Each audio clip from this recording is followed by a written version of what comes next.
Ako si predstavujete partiu hackerov, ktorí sú schopní ulúpiť 65 miliónov dolárov v roku 2016, podotýkam z jednej z najväčších platformiem. Neviem, akú veľmi dobrú bezpečnosť tam mali alebo nie, ale asi to nebude len, že teda uhadnem niekoho heslo admin. Sú celí oblečení v čiernom.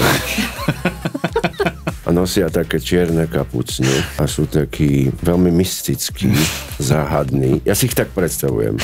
Ja si to predstavujem úplne inak. Ja si predstavujem nejaký začmudený, ani nie hackerspace oficiálny, ale nejakú unimobunku, kde sú úplne rozbité káble, je tam bordel, pretože nestíha sa, stále sa musí hackovať a nestíha sa uklízení a podobne. Krabice od pice. Ale myslím si, že sme to neodhalili úplne, ako títo hackery vyzerali. Asi určite nie. Poprosíme teda réžiu o fotku, ako vyzerajú tí páchatelia. Ale zlatá normálna dvojica z akékoľvek bitcoinovej konferencie, takýchto stretávam veľa. Ale aj z Kauflandu. Alebo z Kauflandu. Nemusia byť na bitcoinovej konferencii. Ja si viem predstaviť, ako ich stretnem na schodisku a pozdravím ich.